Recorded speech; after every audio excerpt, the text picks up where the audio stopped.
Dun, dun, dun, dun, dun, dun, dun, dun, dun, dun. It's up to you. New York, New York. My favorite song. Played after we won the World Series right at Yankee Stadium. They still play it, win or lose. Good old Frankie Sinatra. New York, New York is the nothing personal word of the day because today is Friday, December 16th, 2022. Nah, that's not why. It's because we're talking Yankees. All right, Yankee fans, turn up the volume. Here we go. You last night, you may be aware, I assume you are if you're a Yankee fan, you added a pitcher to your rotation, a starting pitcher to your rotation. After a year of me yelling at the top of my lungs, standing on a hill, standing on my platform shoes, the Yankees need more pitching if they're going to get through October. They went out to the free agent market and signed Carlos Rodon for $162 million over 6 years. Carlos Rodon will be making $27 million a year. Garrett Cole will be making $36 million a year. Rodon will be second in the rotation, pitching game twos in the playoffs if everything lines up perfectly. You move Nestor Cortez down. You move Severino down. You move Montas down. You've got depth with Herman, depth with Schmidt. It's always good to add starting pitching in free agency. What's the worst that could happen? The worst that could happen is that he underperforms. You can't count on him. He's hurt. He's not as good as he's been the last 2 years when he was an all-star. Stop with the all-star horse hockey comments to me, please. Anyone can be an all-star in Major League Baseball because half the players don't show up to the game. Half the pitchers aren't eligible to pitch in the game. So what the union does, and it's very smart, is then they've got replacement players named who still get to say they're all-stars when they're talking about their accomplishments in arbitration or free agency. Did Rodon, was he an all-star the last 2 years? Sure. There's about 50 players per team who are all-stars. Not per team. I'm talking about for the American League and the National League. But two-time all-star. Inconsistent performer. Top pick of the White Sox. Injured. Not very effective. Turned it around, and the Chicago White Sox said, you know what? We're going to non-tender you. Non-tender him. 2 years ago, he got non-tendered. It happens. We're going to talk later on in the show about trades that go bad, and I know a thing or two about trades that go bad. For crying out loud, the Minnesota Twins traded David Ortiz one time. Trades go bad. It happens. So the White Sox non-tendering means he's not good enough to offer him a contract because we're not allowed to cut his salary more than 10% from the previous year in the rules of tendering. Therefore, if we tender him, we have to pay him what we paid him last year, and man, he ain't worth it. So he goes to sign a 2-year deal with an opt-out with the Giants. We've said 1,000 times, stop with the opt-outs. It's like standard operating procedure in baseball now, and I'm not willing to say baseball's passed me by. I'm only willing to say that I was a part of it with Giancarlo Stanton, but that was the exception. Other than that, stop the opt-outs. And if you're going to do an opt-out, do it deep into a career. Opt-outs only help the player. You think if Carlos Rodon sucks last year with the Giants, he's going to opt out, or is he going to take his second year? Scott Boras is the opt-out specialist. But everybody asks for him. But you don't have to say yes.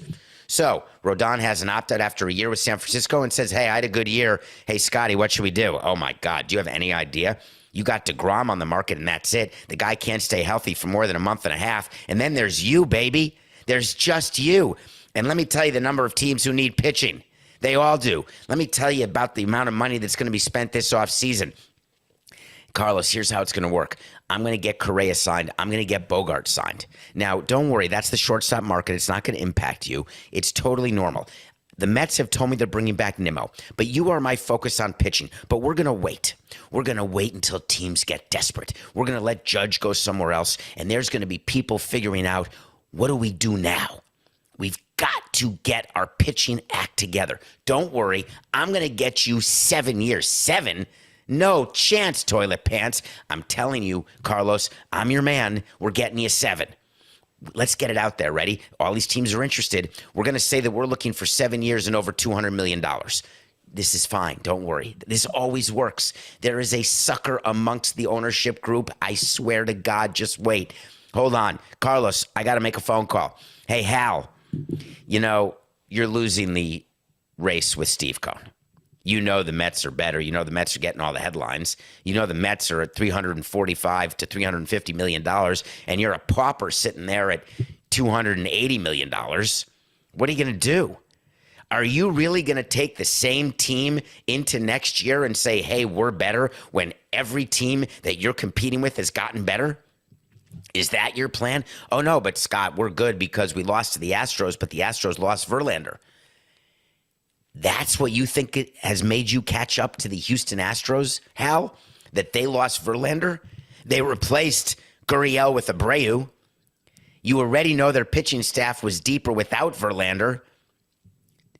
You're not even close. You need another pitcher. Yeah, but Scott, we brought in Aaron Judge. You had Aaron Judge. No, but now he's really with us. He was really with you last year. Wait a minute, Scott, you may be onto something. And remember that nothing personal guy, that guy Samson? Screw him. No one ever listens to him. He said we got to get pitching. I got a guy right here. Silver platter, 7 years, $210 million. Don't even talk to Brian about it. He will be a Yankee. You match him with Garrett Cole, and your 1-2 is as good or better than anyone else in Major League Baseball. I'm telling you, Hal, this is how it's going to be. And better yet, he won't go to Stevie.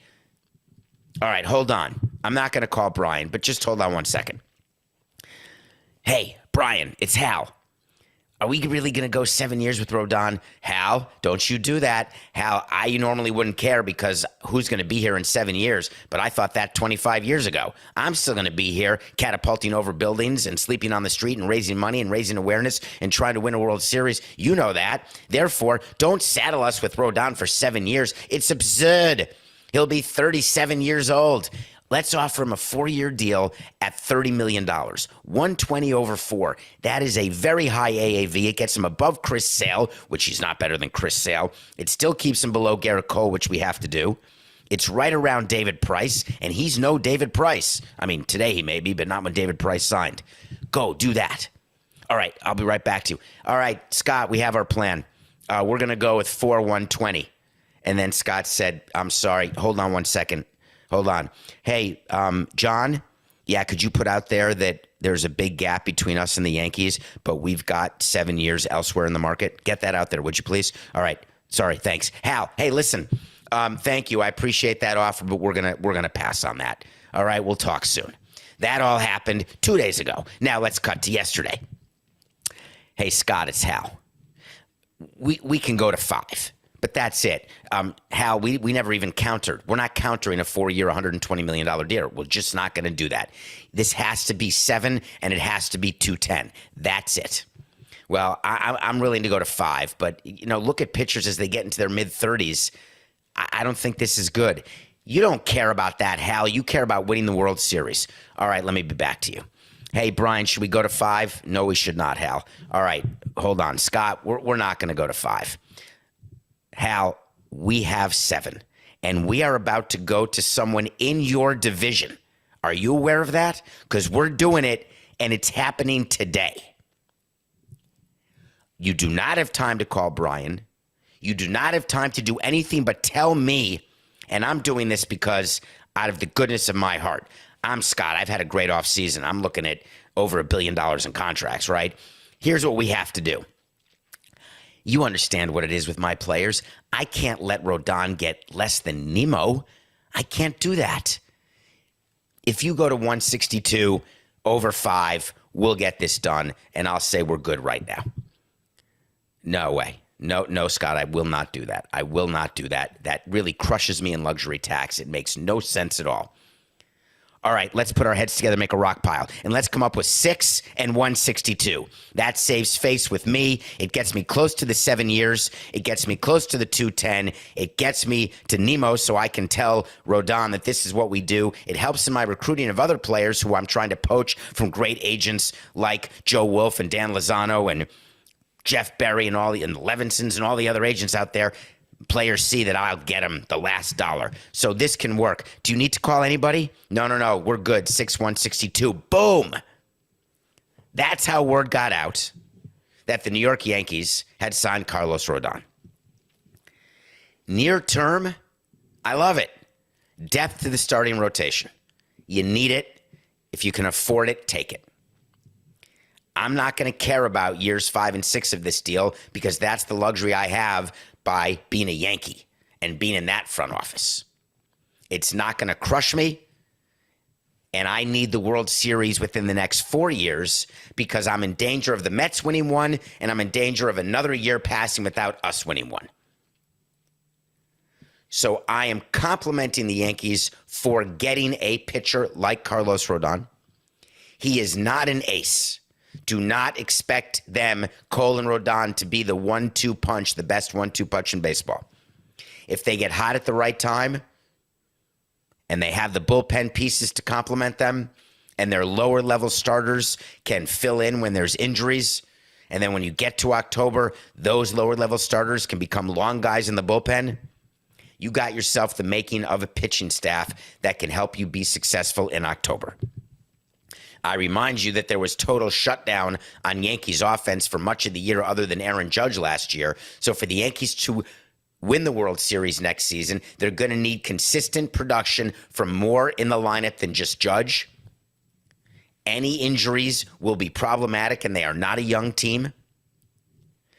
But give credit where credit's due. While Hal Starbrenner did get taken advantage of by Scott Boras, there was a reason for it.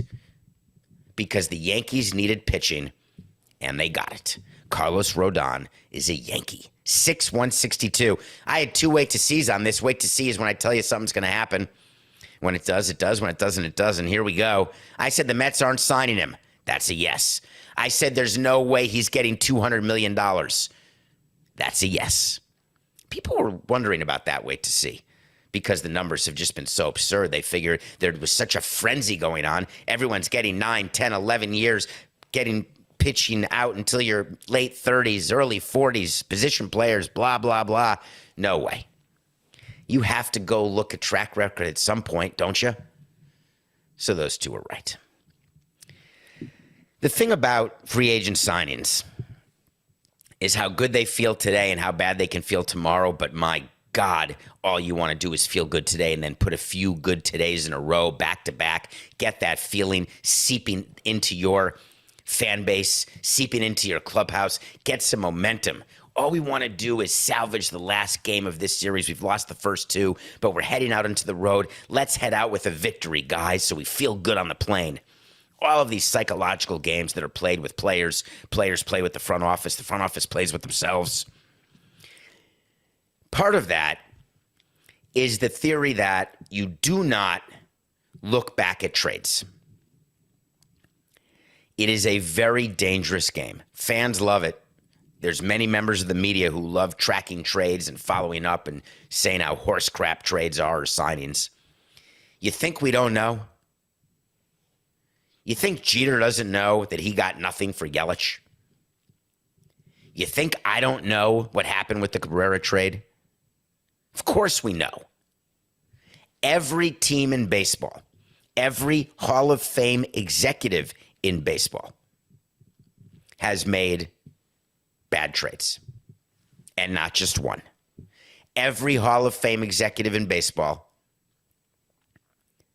every GM has made bad free agent signings. There is zero exception to this rule. And you can at me at David P. Samson on Elon's platform or on Instagram, whatever you want. But I can only assure you that the number is 0. Word came out yesterday that the Boston Red Sox were designating for assignment a player you've never heard of called Jeter Downs.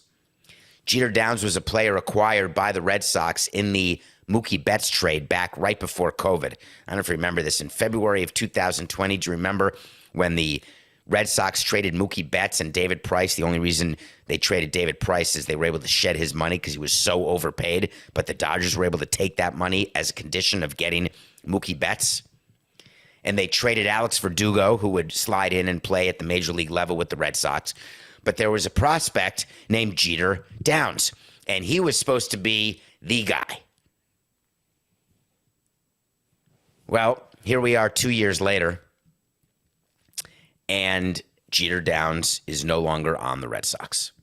Verdugo has turned into a serviceable average major league player. People are saying Chaim Bloom got fleeced. A terrible deal. Chaim Bloom was able to shed David Price's salary, bring in a top prospect, and trade for a player who was going to be a free agent who they weren't going to sign. How exactly is that a bad deal? Please explain to me when I put it in those parameters. You're trading away a player who was not going to sign with your team. You get back a serviceable replacement and a top-end prospect. And on top of that, you shed a salary that you paid to a player who was absolutely crappy. Tell me, how's that a bad trade? Chaim Bloom is getting roasted right now. Do you think the chief baseball officer of the Boston Red Sox sets the payroll? I'm just asking. How many of you think that? 0% chance that Chaim Bloom goes to Sam Kennedy, the president. Sam Kennedy goes to John Henry and Tom Werner, the owner, and says, hey, I think our payroll should be $269 million. Oh, thank you, Chaim, for the input. That's what the payroll will be. That's not how it works. Payroll comes from the owner. The owner gives it to the president. The president gives it to the GM. The GM says, oh, I'm supposed to build a winning team for $200 million? How in the heck am I going to do that? All right, here's my suggestions. Zoop, opens up his wallet. Not the one with money, the one with pieces of paper in it, the one with lists of roster players, salaries. Shows it to the team president and says, this is what we're going to have to do to be at that payroll. That's probably not going to be enough to win in this division. Are we good with that? Well, Chaim, if you can't win at $200 million, then maybe we've got the wrong person. Well, what do you mean? You could bring back Dombrowski. The way he won the World Series with the Red Sox is he just spent. The reason he spent is John Henry said, yes, I want another. And then John Henry said, hey, I got 4. I don't know that I need another right now because I'm spending some time with the Pittsburgh Penguins and Liverpool and Roush Racing and Fenway Sports Group and LeBron James. We're trying to take over the sports world. That's his prerogative. You can criticize John Henry all you want, but you better do it looking at 4 rings on your finger. And it doesn't matter if they're operating their team differently today than they did yesterday, and that's why they won their rings. They won 4 rings this century. Under the theory, you're supposed to win 1 ring every 30 years, 30 teams, 30 chances, maybe. You're good for 120 years.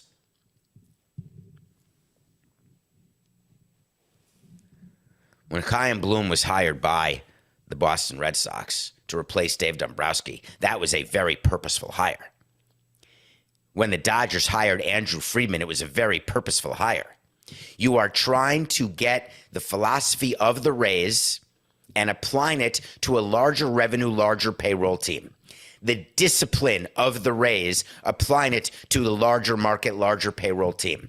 Because discipline is required if you're going to win. Look at the discipline that Andrew Friedman has had.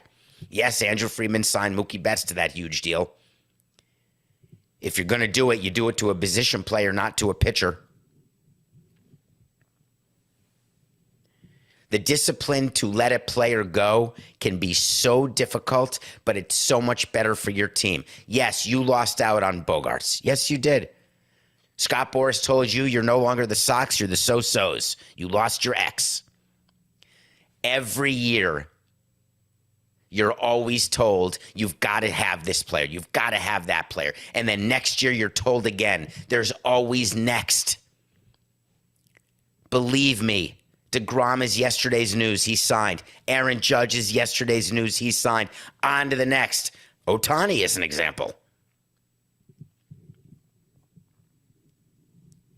You cannot get suckered into thinking that you are forced to do something because the media thinks you should or your fans think you should.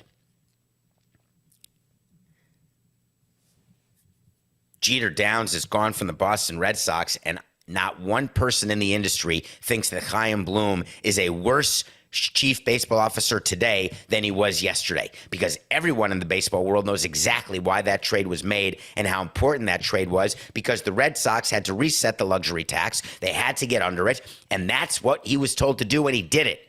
He found a way to get rid of David Price. One day people wake up and realize what Mike Hill was able to do by trading Giancarlo Stanton.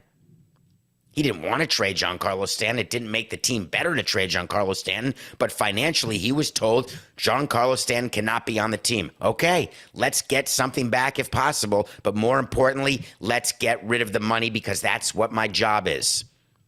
Chaim Bloom's job in the Mookie Betts trade was to get rid of David Price's money. If you release a player, you still have to pay him. If you get another team to pay his salary, you actually get to save that dollar. If you have to attach a good player to do it, that's what you have to do. There isn't one executive who didn't realize what was happening when it happened. But in Boston, they are making the biggest deal out of Jeter Downs getting DFA'd. On a super side note, do you know how hard it is to figure out which prospects are actually going to be good big leaguers?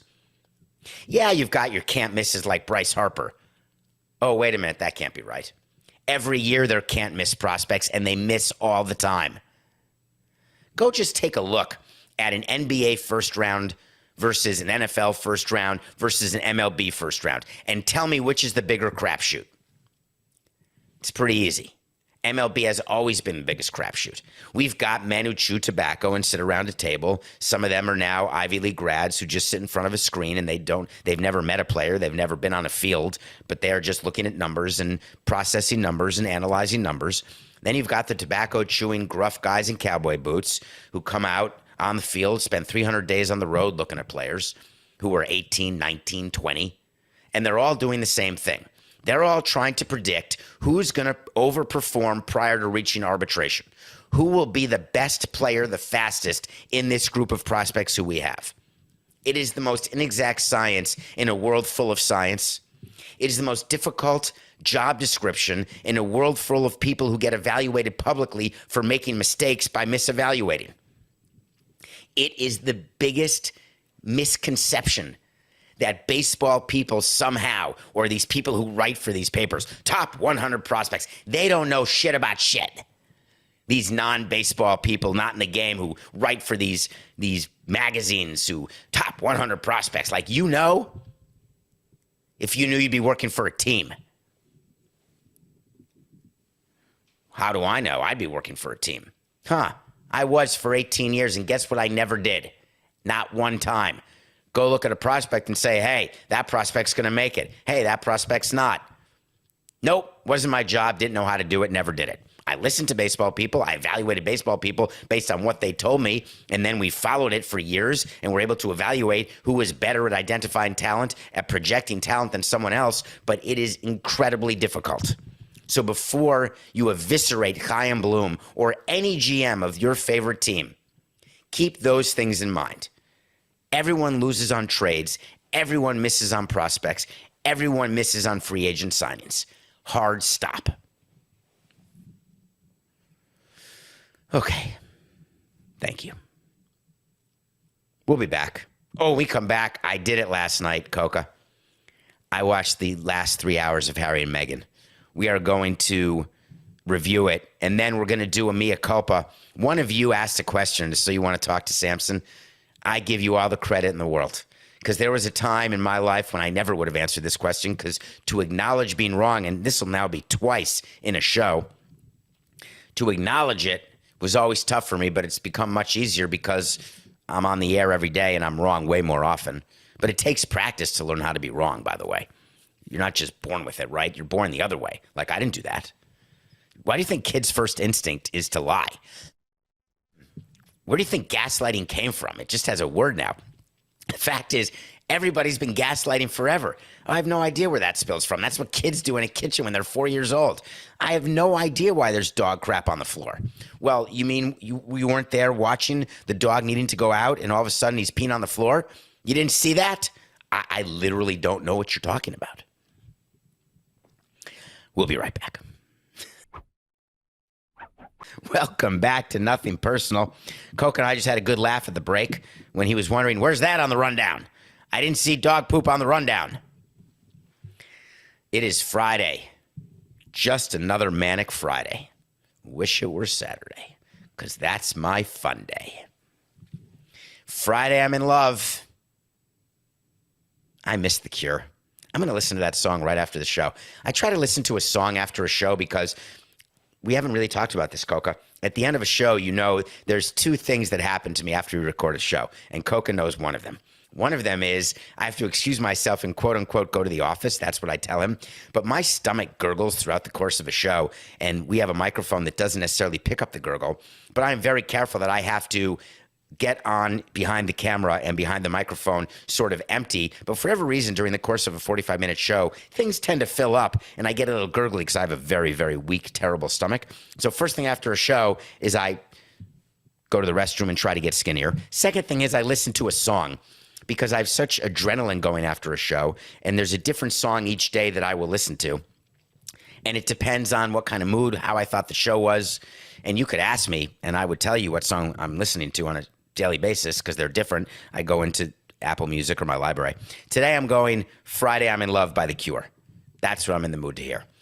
All right, so I watched a bunch of things yesterday, and then I became aware that Harry and Meghan were finishing. I watched the first 3 episodes when they came out last week, and the last 3 came out yesterday. You've got 6 hours about Harry and Meghan. Harry as in William's brother, as in Princess Diana's son. Meghan as in the actress from Suits, the humanitarian from Los Angeles. It has been well documented what went on with Harry and Meghan. The fact that they left the royal family. The fact that there were race implications to the way she was treated. The fact that the tabloids in Britain, if you've never been to London, I'm trying to explain it in the easiest way possible. If you think that the Kardashians are popular with the paparazzi because they call the paparazzi and say, hey, we're going to be here. Do you want to come say hi? That's very American type of thing. What goes on in London with the London paparazzi as it relates to the royal family is like nothing you've seen in the U.S., like nothing any star has ever experienced, from Jordan to Ichiro to Kim Kardashian. It is a different world when it comes to the royal family. There are several reasons for that. Some believe it's because the royal family has a contract, which is we pay, you pose. That's the expression. The taxpayers pay for the life of the royal family, and in return, share with us your life.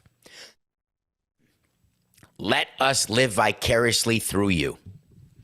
Look pretty, look thin, and every once in a while get into a few scandals like Prince Andrew, a divorce here or there, something good. That's all you have to do. But when you're in London and you see all the different papers, it would stagger you. It's like a movie, the number of people who are going into the tube, which is the subway, the metro in London, and the number of people who are grabbing these gossip papers. It is a cottage industry there that is a printer of money. Harry grew up without a mother because his mother died because she was chased by paparazzi. Princess Diana died because she was no longer protected by the royal family after Charles left her for Camille. She wanted a divorce too. Princess Di died because the royal family would not in any way recognize her right to actually have a private life. Wanted to make sure that there was no stain on the royal family by her dating other people or maybe even dating a person of color. No chance. That can't be allowed. Ironically, given that the Commonwealth, as you know, is the majority people of color, brown and black. Meghan Markle comes into the family, biracial, and the royal family couldn't handle it. They fed her to the wolves, as Meghan said in this documentary, and not just fed her, they let the wolves eat her and watched as they did. The problem with the documentary is that if you are going to do a 6-hour show about how badly you want your privacy, and the entire show is a behind-the-scenes view of your private life, you better walk that fine line with tone, or you're going to come off looking like a brat, like crying out for attention.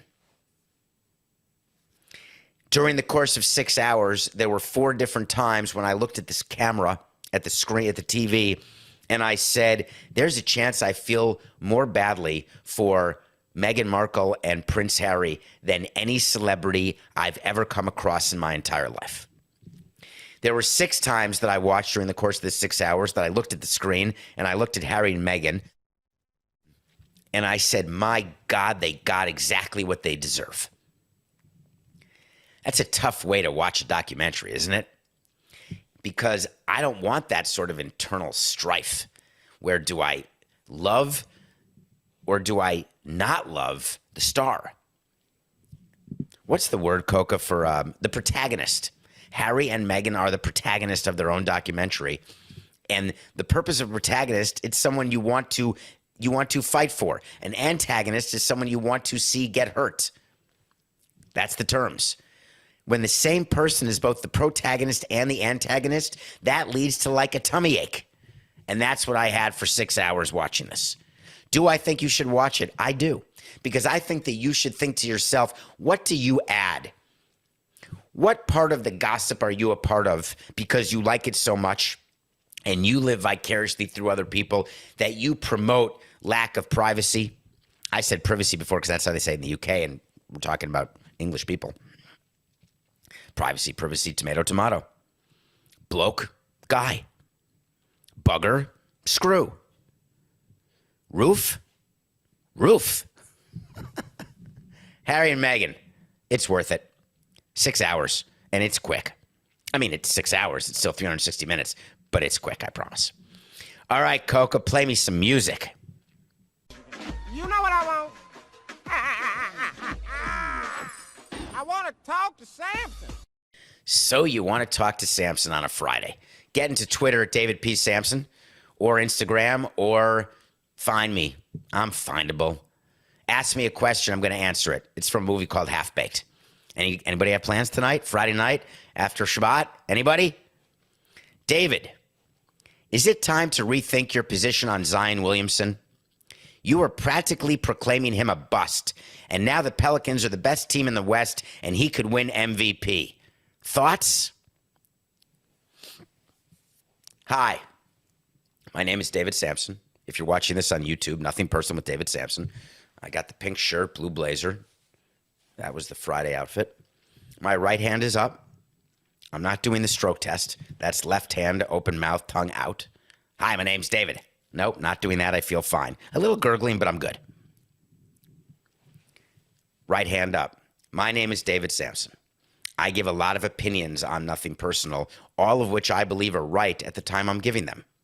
Every once in a while, I double down and triple down, even when I think I may be wrong, because I'm so stubborn, like a child, that I don't want to believe I was wrong. Even when I'm shown that I'm wrong, I'll still say I'm right.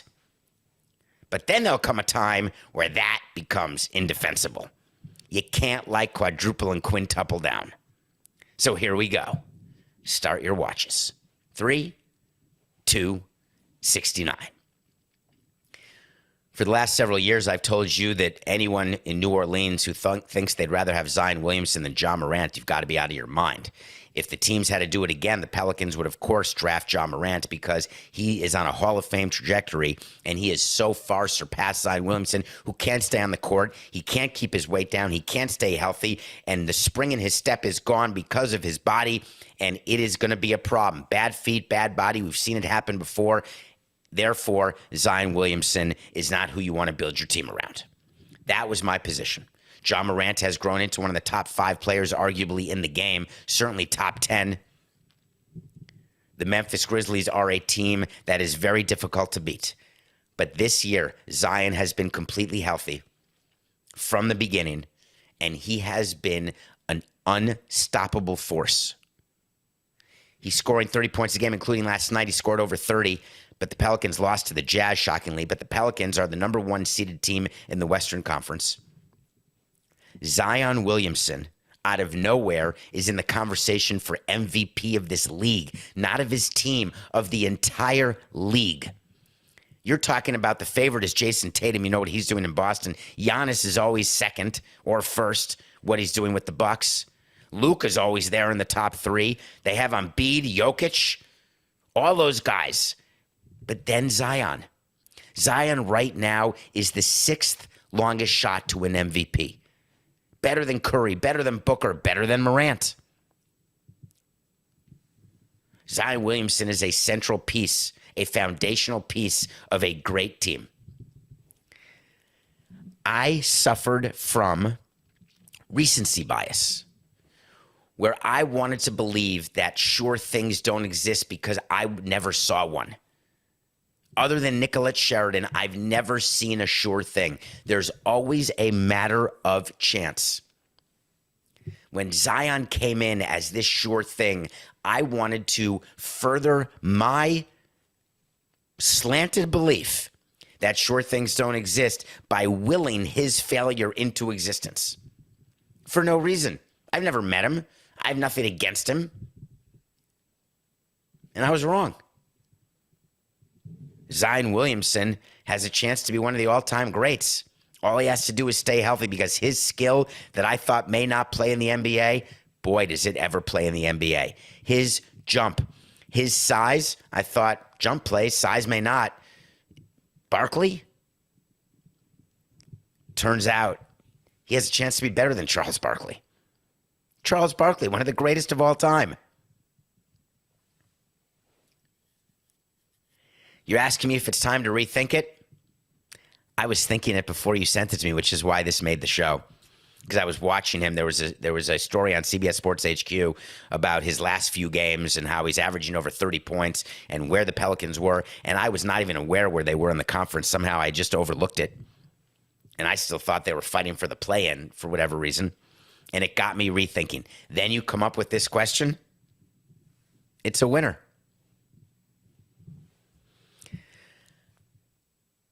Wait to see. This is how good Zion is playing this year. Steph Curry just got hurt. All the people in New York, the 19,763 people going to see the Warriors play on Tuesday. Guess what? No Steph Curry. Isn't that a bummer? Total bummer gadol. Steph Curry's out for a couple weeks with a shoulder. They call it a subluxation. That just means separated shoulder. And they put it back in, but then you can't play for a while. So they say 2 weeks. I'm going to guess closer to 4. When that happens with your shoulder, because you can't take the chance, because once it comes out, this is me practicing medicine without a license, because, oh my God, I saw it for almost 2 decades. When you put the shoulder back in, it's just more apt. Remember Fernando Tatis? You're going to need surgery eventually. It may keep popping out. Not good. So Curry's not even a factor anymore in the MVP. He has a hard time winning regular season MVP anyway, but he's not a factor as good as he's been this season. Wait to see. Zion Williamson will finish in the top 3 in MVP voting. How's that? How's that for rethinking my view of Zion, that I'm telling you that he's going to pass Jokic, Embiid, Luka, Giannis, 2 of those 3, and finish in the top 3. 3 of those 4. Ready, Coca? Sorry. So you can cut this. Ready? 4, 12, 69. Zion Williamson is going to finish in the top 3, and to do that, he's going to have to pass Jokic, Embiid, and Luka, all, or Jokic, Embiid, and Giannis. So one of Luka and Giannis plus Embiid and Jokic. That's who he has to pass to be top 3 in MVP, assuming Tatum wins. He's going to do it. Wait to see. We'll revisit it. I promise you, not till next year, but we will revisit it.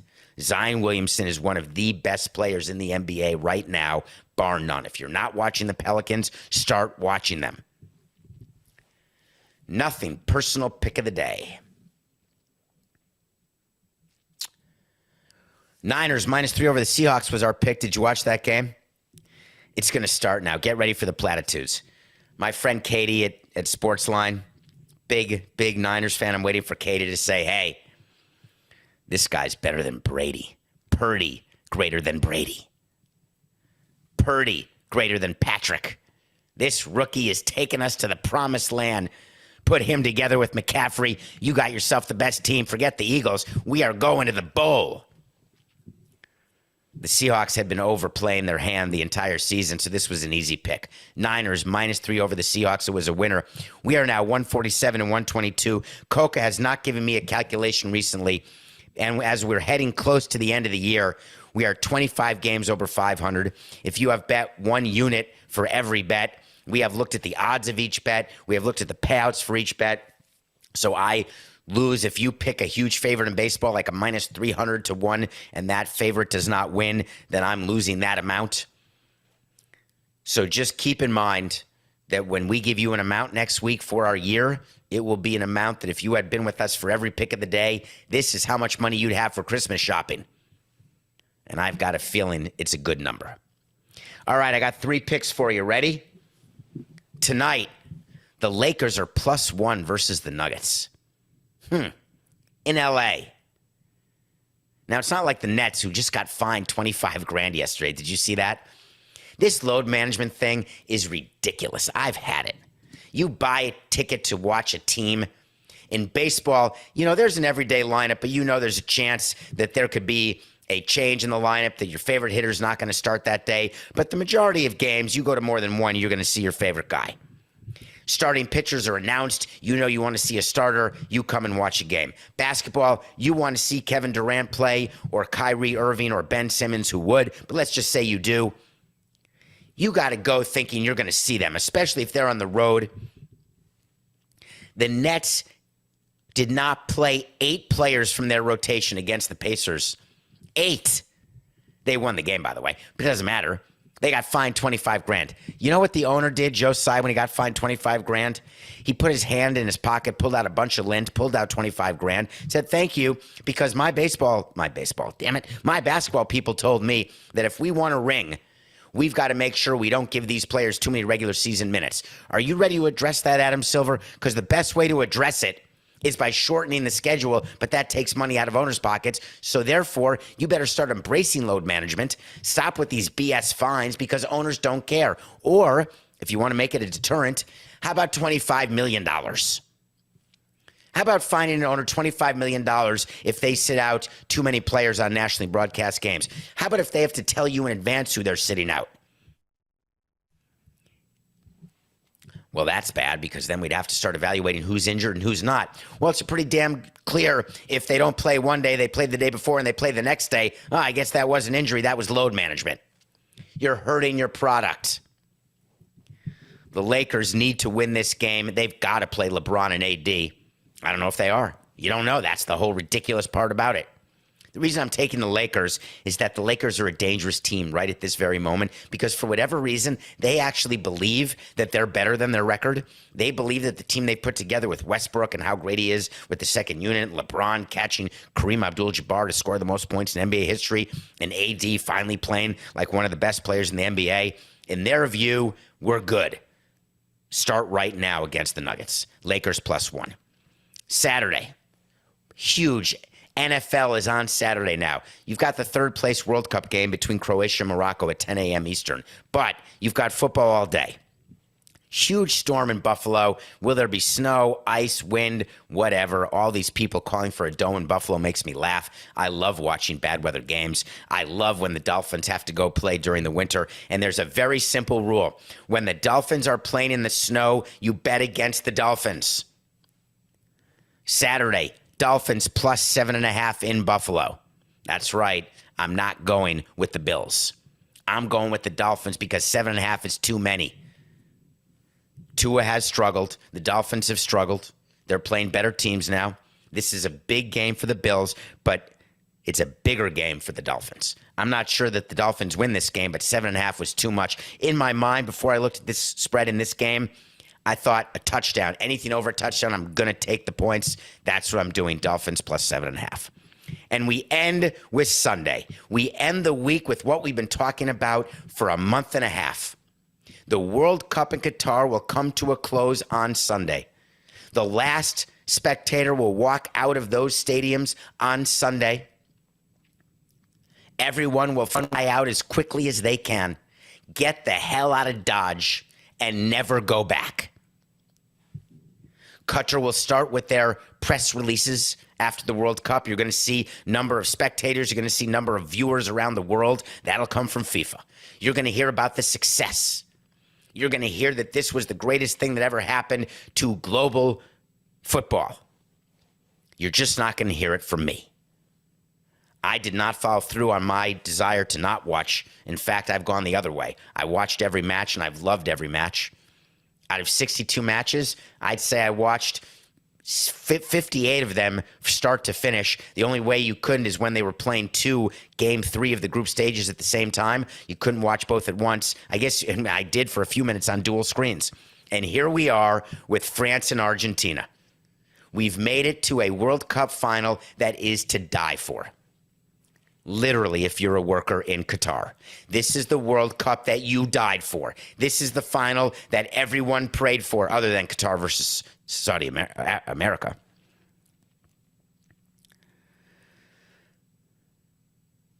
Am I taking Mbappe or am I taking Messi?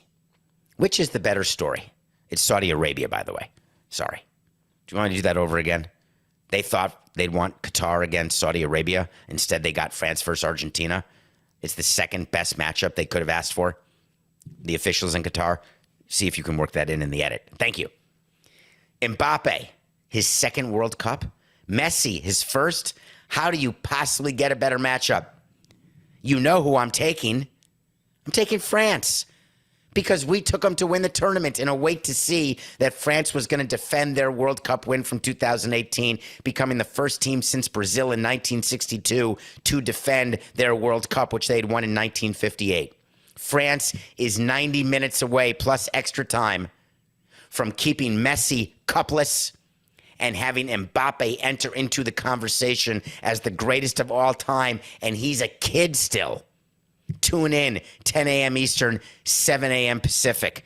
Don't worry, it will not get in the way of the NFL. Have a safe weekend, everyone. And remember, when you're scheduling sporting events on a Sunday, it's just business. This is nothing personal.